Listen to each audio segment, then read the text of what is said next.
I was buried beneath my shame. Who could carry that kind of weight? It was my doom until I met you. I was breathing but not alive, and all my failures I tried to hide. It was my doom till I met you. 'Cause when you called my name and I ran out of that grave, out of the darkness into your glorious day. You called my name, and I ran out of that grave, out of the darkness into your glorious day.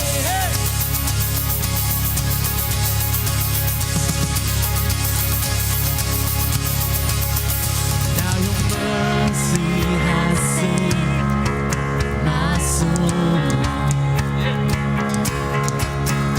Now your freedom is all that I know. Listen, the old made new. Jesus, when I met you, what a day. 'Cause when you called my name and I ran out of that name, out of the darkness into your glorious day. You called my name, and I ran out of that grave, out of the darkness into your glorious day.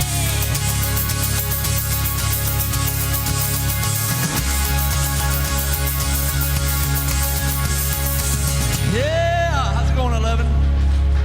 Oh, this is a good one. Well, I needed rescue, my sin was heavy, but chains break at the weight of your glory. I needed shelter, I was an orphan. Now you call me a citizen of heaven. When I was broken, you were my healing. Now your love is the air that I'm breathing. I have a future, my eyes are open. 'Cause when you call my name, I ran out of that, out of the darkness into your glory. You called my name, and I ran out of that grave, out of the darkness into your glorious day. Are we in the house of the Lord? Let's go. Come on. Oh!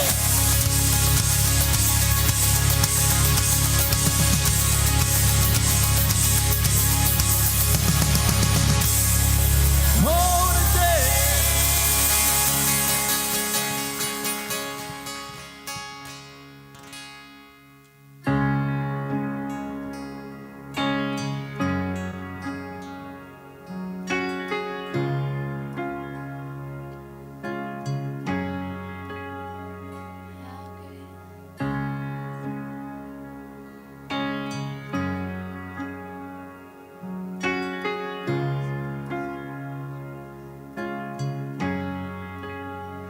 How great the chasm that lay between us, and how high the mountains I could not climb. In desperation, I turned to heaven and spoke your name, into the night.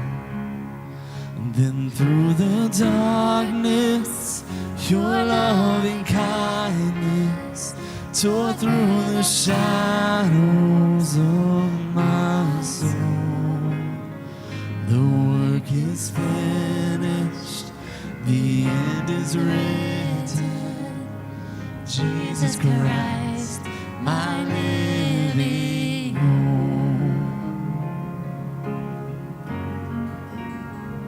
Who could imagine so great a mercy?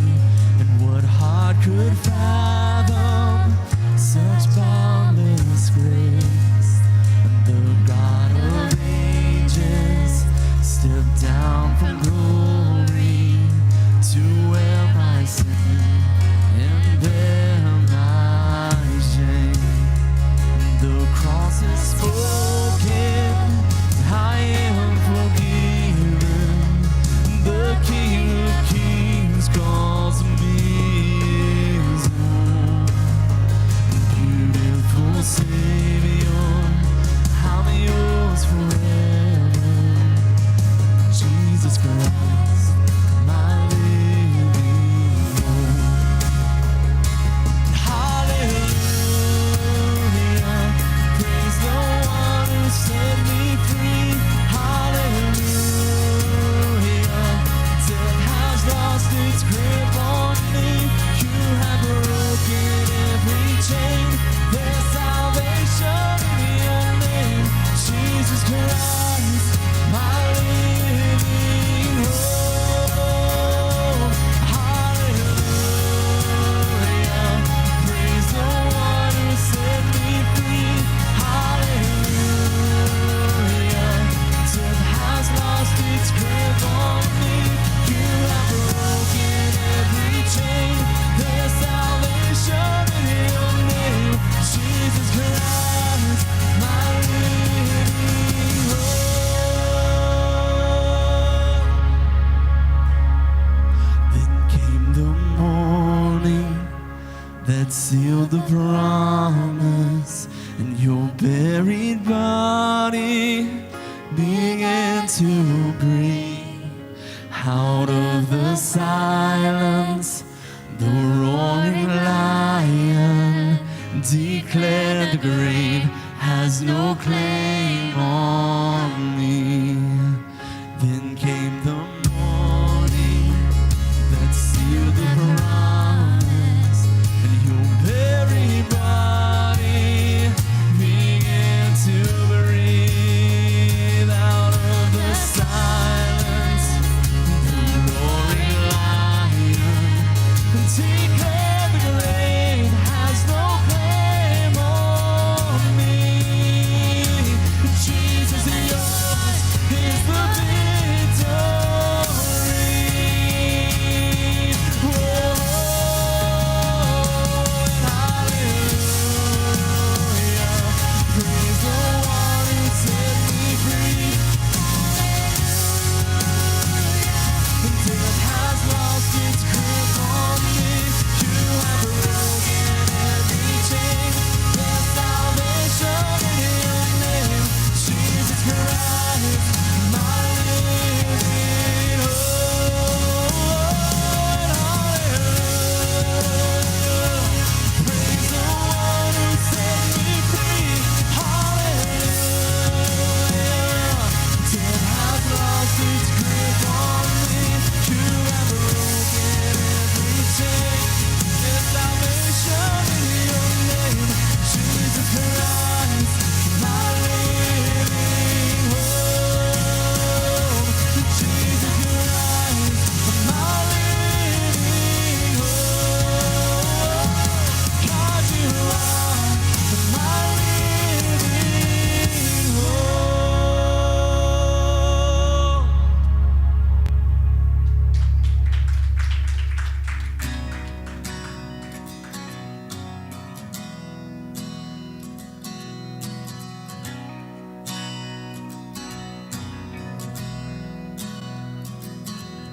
When darkness tries to roll over my bones, When sorrow comes to steal the joy I own,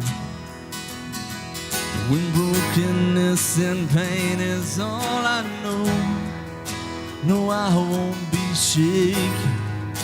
No, I won't be shaken. Come on. 'Cause my fear doesn't stand.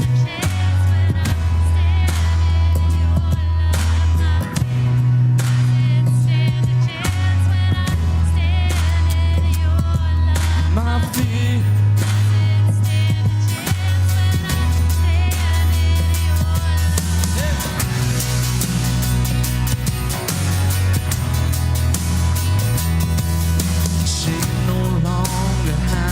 Place to hide, and I am not a captive to the light. I'm not afraid to leave my past behind. No, I won't be shaken. No, I won't be shaken. 'Cause my fear doesn't stand a chance when I stand in your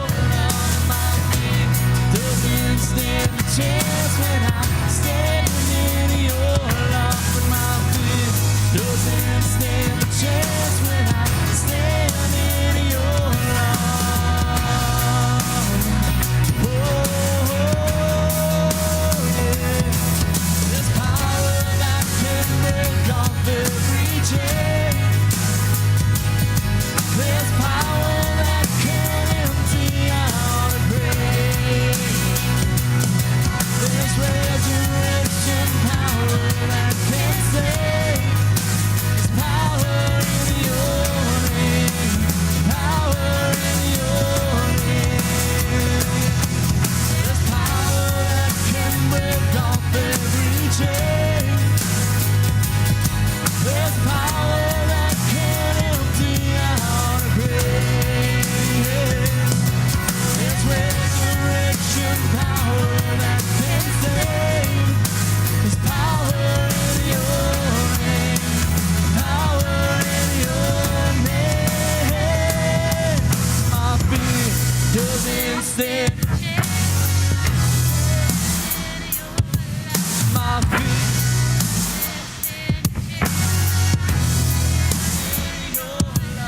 My fear doesn't stand a chance when I stand in your love.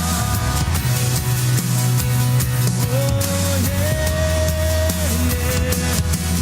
My fear doesn't stand a chance when I stand in your love. My fear doesn't stand a chance when I.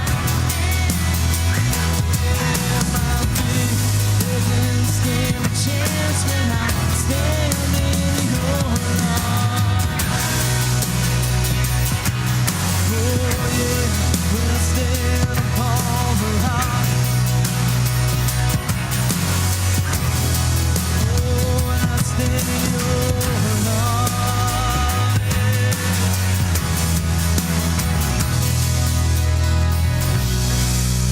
Yeah. Oh, I am standing on the rock.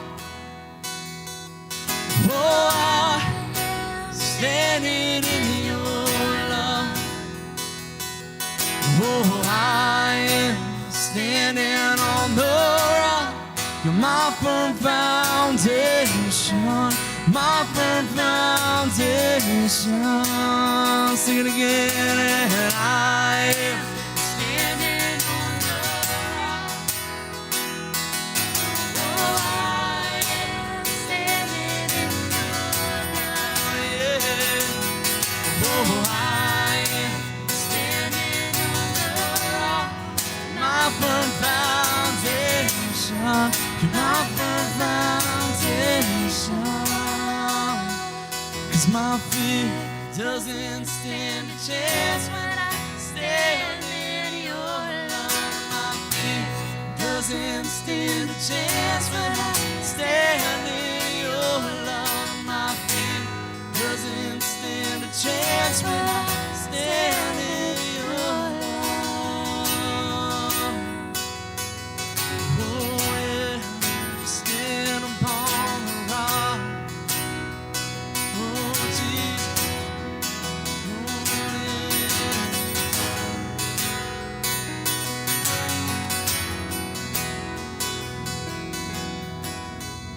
Heavenly Father, we come to you and we thank you for your love and grace, that you are our firm foundation. And Lord, we ask that you would be with us this morning, that you would speak to our hearts and minds, that we would fall more in love with you.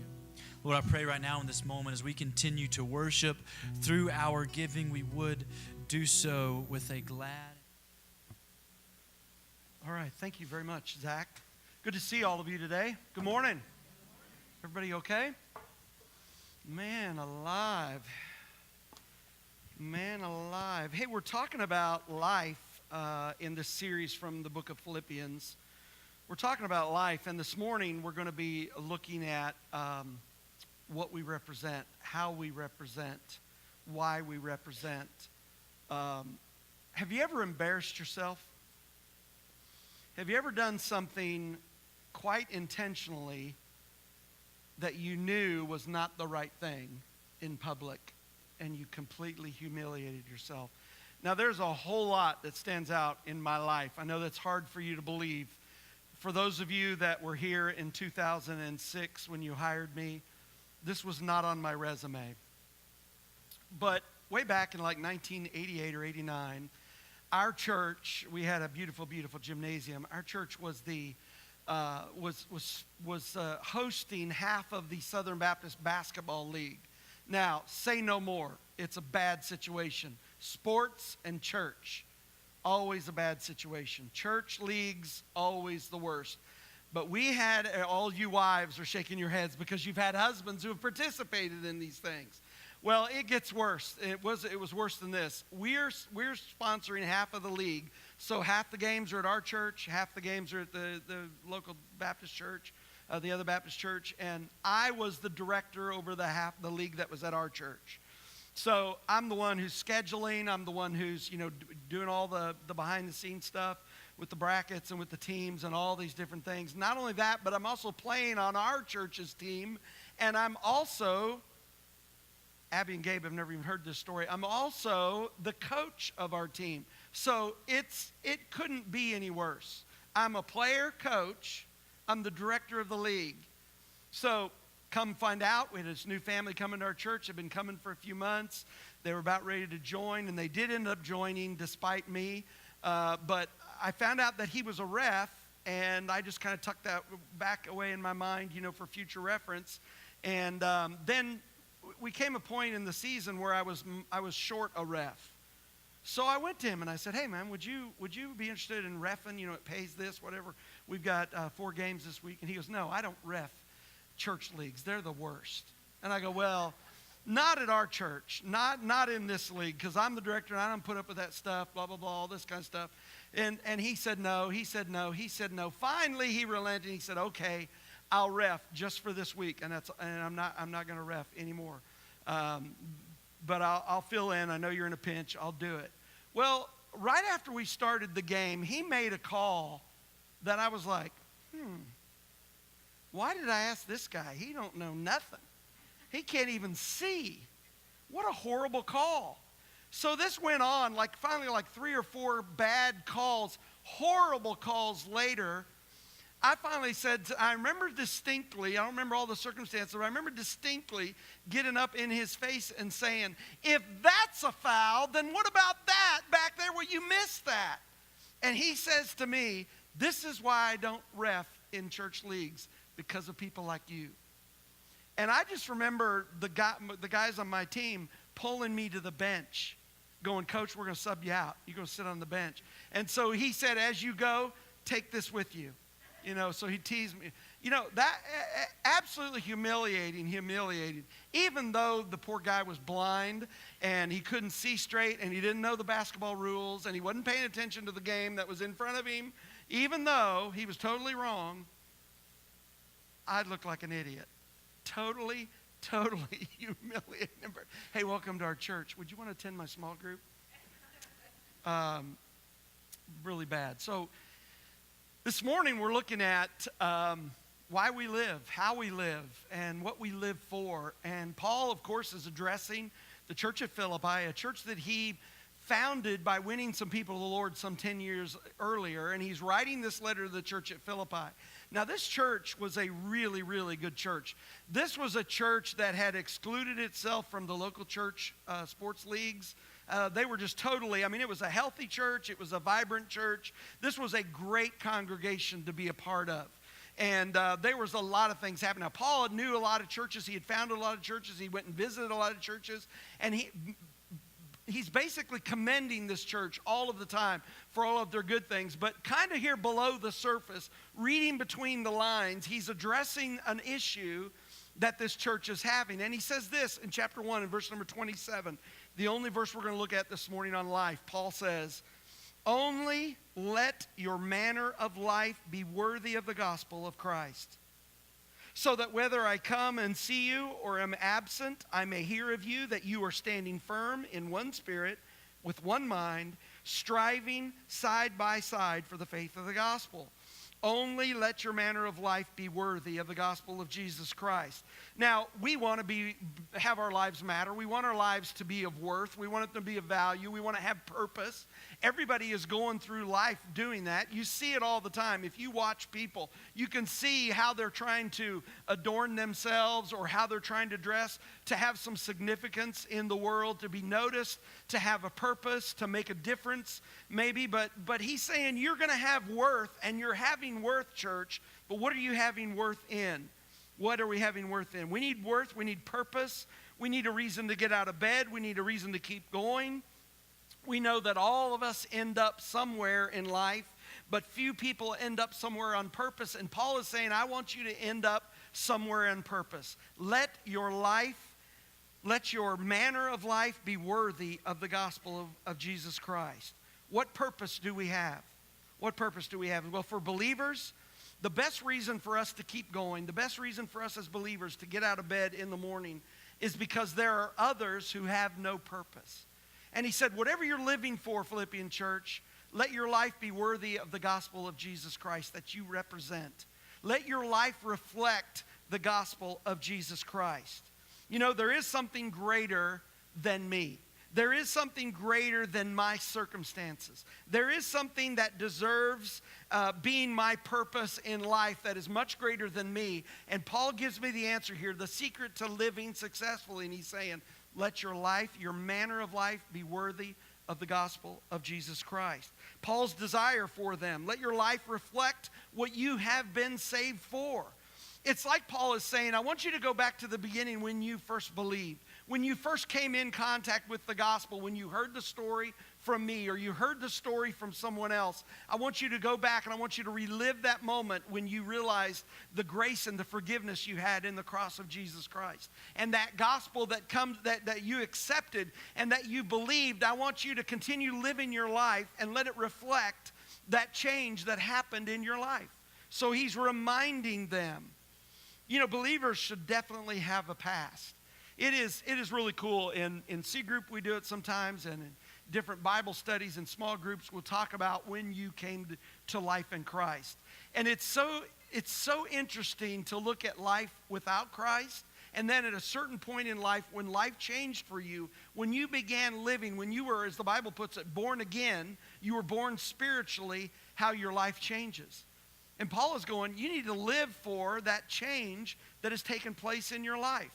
Live for that change. What once was to what we now are.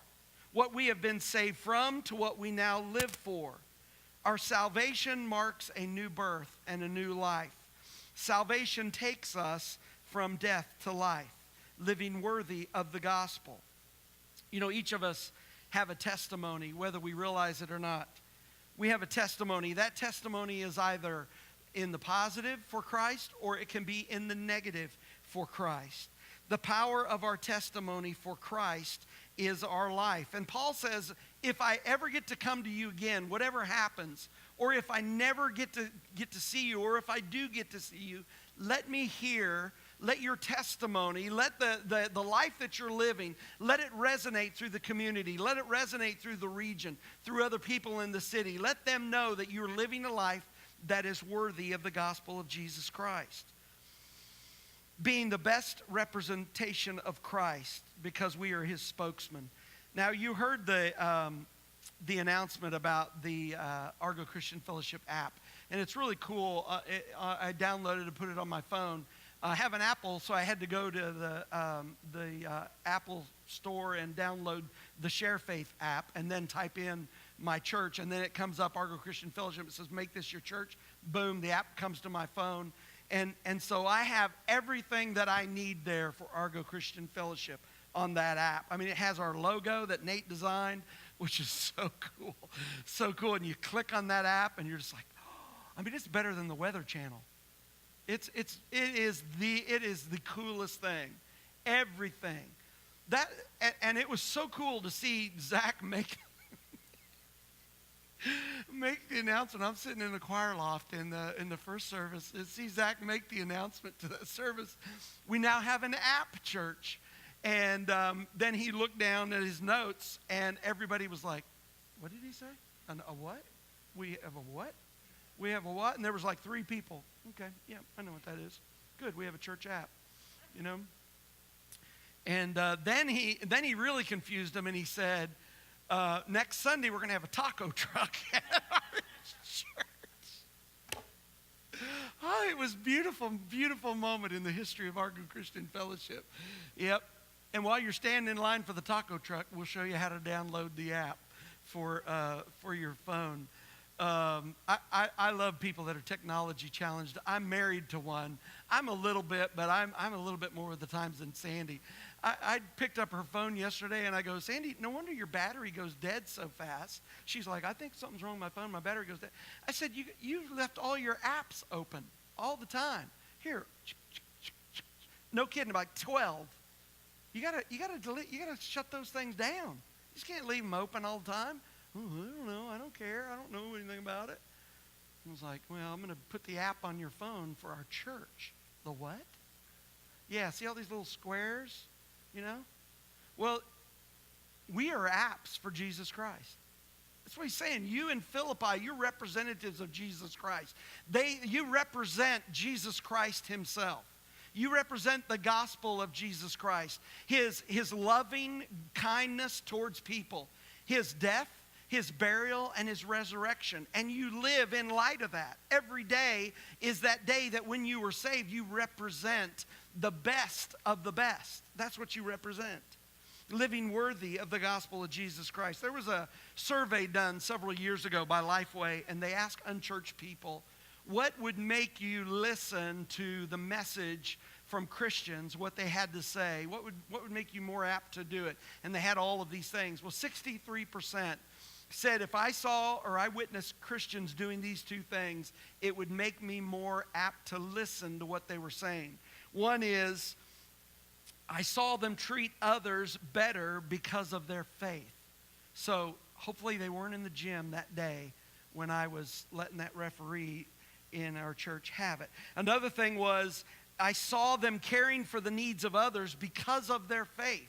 So in other words, if I see Christians living worthy of the gospel that they preach, then I'm more apt to listen to them.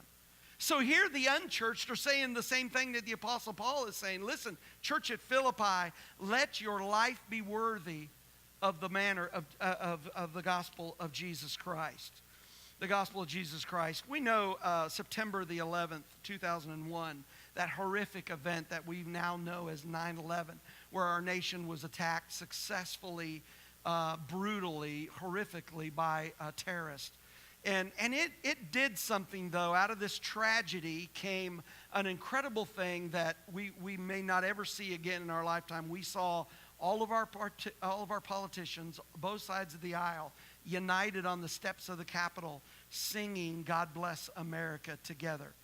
And that unity lasted like 8-9 minutes, I think, after that song ended. But out of that tragedy, and out of every tragedy, people respond based on that tragedy. And I think of one guy who represented America that is a hero in my mind. I don't know him, but Pat Tillman. He was the guy that was the NFL football player. So he's living his life, right? He's living the American dream. Professional football player, played at Arizona State. Now he's at the Arizona Cardinals. He's making great money. He's got a beautiful wife, and he is living the dream. Well, he decides after 9/11 that he's going to enlist in the military and serve his nation. Only 2 years later, he was killed by friendly fire. He lost his life as an Army Ranger. And to me, he's a hero. To me, he did something. He represents the best of America. He responded from that tragedy and gave his life. And this is what Paul is saying. We respond from this tragedy of Jesus Christ dying on the cross for you. You live your life and you sacrifice your life. You do what he did. Let your life be worthy of the manner of the gospel of Jesus Christ. You know, in America, we live for all kinds of things. We have so many things to live for. It's interesting. We go through the calendar year and we live for this part. We live for that for this part. We live for that for this part. We go through these different things that come into our life, and we live for this and we live for that. Right now, Disney World, Disneyland out in California and World down in Florida, they're having a problem with people sprinkling their loved ones' ashes on the grounds of Disney World, Disneyland. And they even have a code for it. They'll come over the radios, code HEPA, and they go and they vacuum up. They'll shut down the ride or whatever it is, and they'll vacuum up the ashes of the loved ones. And it's absolutely crazy that you would love Disney so much that you would say, children, when I'm gone, I want you to grant my dying wish. Sprinkle my ashes on the haunted mansion at Disney World. You know, if my mom or dad said something like that, I'd say, yes, Mom, we'll do that. We wouldn't do it. We wouldn't do it. First of all, who wants to end up living forever, but your remains lasting forever in a Hoover vacuum cleaner? Because that's where you're going to end up if they see you spreading your ashes. Isn't it amazing what we think is important in life?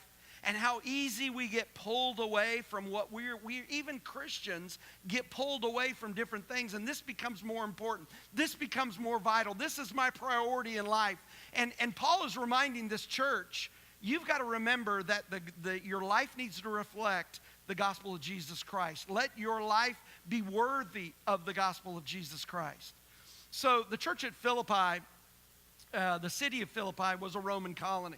So these people were enjoying being citizens of Rome, and it came with a lot of perks. The greatest nation on earth at this time, the Roman Empire.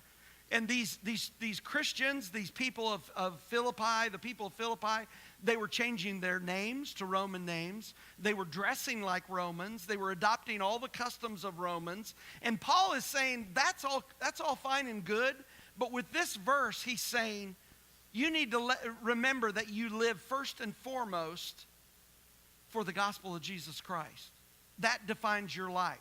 Not the country you live for, not the city that you live in, not the team that you represent. This is who you live for, the gospel of Jesus Christ. That is why you live. Living is also this. Paul is saying, you're going to have some struggles, and I want you to have some struggles. We struggle in life. We have strife, but from what? But from what? We know that troubles are going to come, and especially as believers, Jesus said it in John chapter 16. He said, I have told you these things so that in me you may have peace. In the world you will have trouble, but take heart, I have overcome the world. And he goes on after this verse in 27 through the end of the chapter. He talks about the different struggles and the suffering they're going to have because of the gospel of Jesus Christ. And they had to kind of look around at each other going, but we have it so good. We're in Philippi. We're in an incredible church. Life is so good. And Paul is reminding them, listen,